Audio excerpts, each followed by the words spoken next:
Hi guys, and welcome back to a new video. Today I'm not going to review a brand new headphone amplifier, integrated amplifier, headphones, loudspeakers, DACs and so on. Today I'm going to review a brand new production of a widely popular 12 AU7 medium gain double triodes, which are called Apos Ray. Apos Audio sent me out a matched pair to check them out. These will be costing you $150 and you can use them in any headphone amplifier, integrated amplifier, preamplifier or tube DACs which are using 12 AU7 or ECC82 double triodes. So let's check them out. Right off the bat, I was surprised by the unboxing experience and attention to the smallest details. I mean, look at this beautiful box. You have a user manual which tells you a lot more about them, about the production, maintenance, burn-in and life expectancy.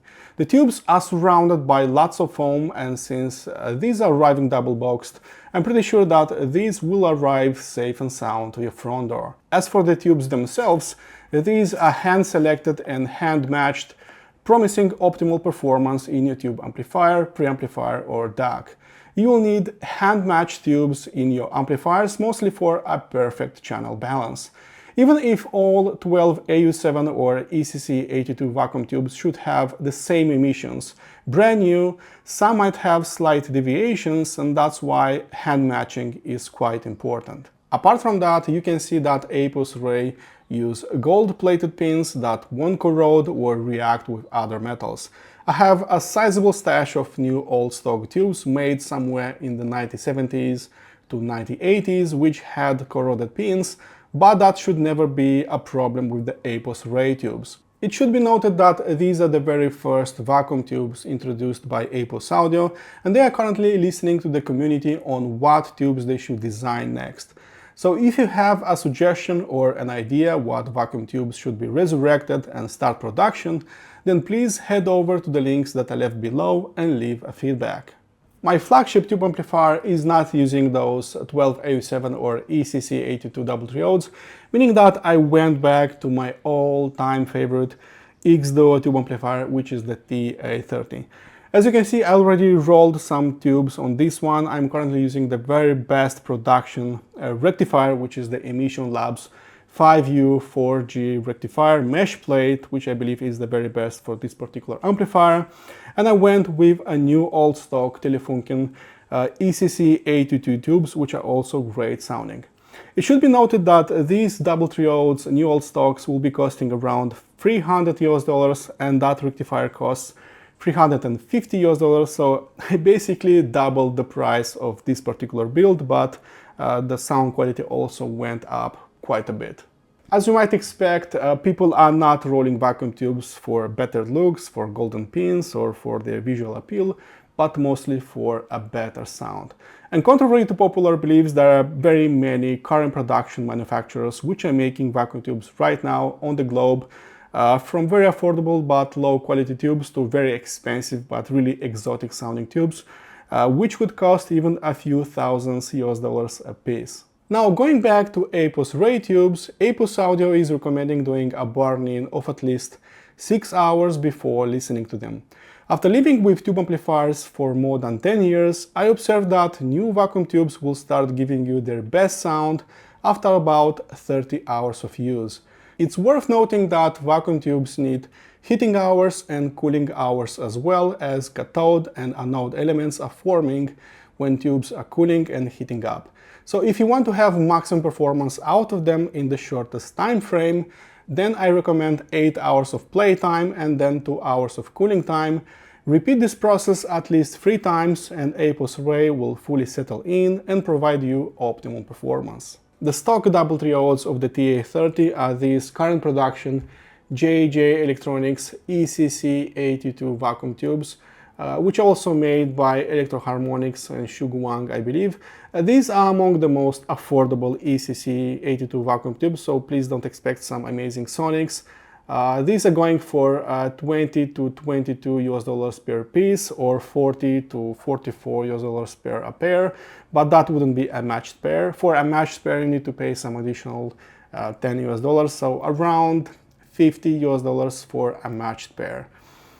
As you can see, I didn't use these that much. They have still those shiny pins. I used these maybe for 50, maybe for 100 hours, something like that. Because when I'm getting some new great sounding amplifiers, tube amplifiers to play with, I'm usually swapping those stock tubes with something better, and that's exactly what I did with the TA30. In comparison to Telefunken or to Apos Ray tubes, these are not that amazing in terms of soundstage and depth.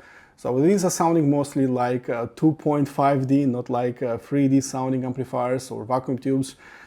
These will portray a very upfront presentation in a way with nothing to your lateral vision. The soundstage is okay, but not really amazing. These will sound mostly like a solid state amplifier in terms of soundstage. Also, their sound is not reminding me a lot about vacuum tubes. They sound mostly like transistors or op-amps. They sound fast, quite resolving, even more resolving compared to a few new old stock tubes. They have a very fast decay, fast transit response. What I don't like about them is that they have not very, but quite bright sounding upper treble. So there is no roll off, forget about smoothness. These are not very relaxing sounding tubes, very, very linear. Nothing is really standing out in terms of bass, mid-range and treble. But their treble is a little bit more troublesome, a little bit more powerful with the rest of the frequency response, and you can feel that immediately with this. These didn't work that great with Hyphaman creations, although everything else worked really great with the Hyphaman. So I don't recommend using these with bright sounding headphones.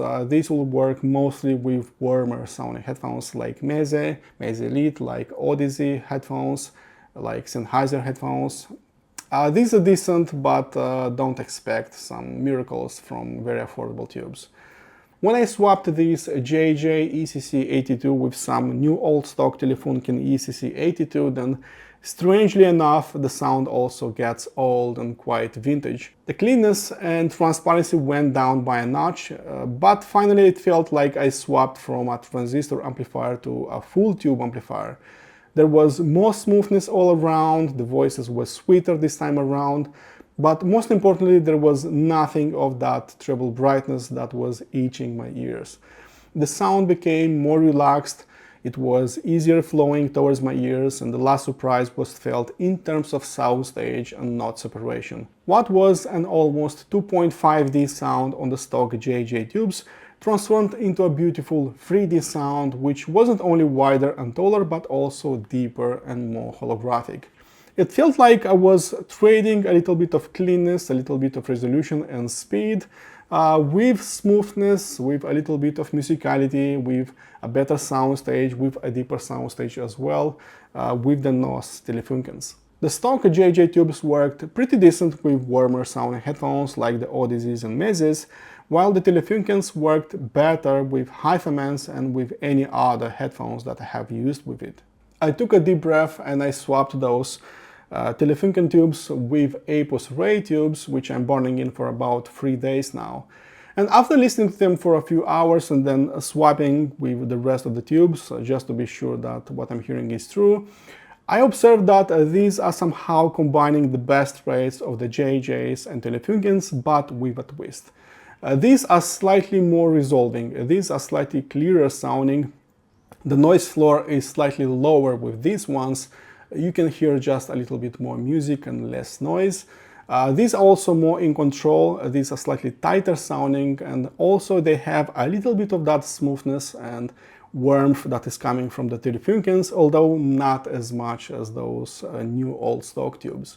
Overall, these are combining the sound of the stock and new old stock tubes, although these are slightly leaning towards that JJ sound a little bit more, while gently boosting transparency and resolution. The soundstage didn't feel as cramped like it was on the JJs, but more open and more spread around my ears. Do note that while the Telefunken tubes cost twice as much as the Apos Ray, they won't be giving you the same 10,000 hours of playtime as their internal elements are much older. The JJs have a decent build quality, but their pins are not gold plated and corrosion might be an issue in a few years. All these 3 pairs of tubes are rated for 10,000 hours, but I do believe only the Apos array should reach that lifespan. I have in my possession many vacuum tubes, and some of those are also gold-plated double triodes, which are costlier compared to these Apos array tubes. I do believe these are worth it if you want to improve the sound of your preamplifier, tube amplifier, guitar amplifier, or tube DAC, especially those that are using 12AU7 or ECC82 double triodes. That's all for now. I'll be working next on my ARIA organic review, which should drop by this Saturday, so please stay tuned for that. Thanks for watching. Please consider subscribing if you like this video, and I'll see you very, very soon.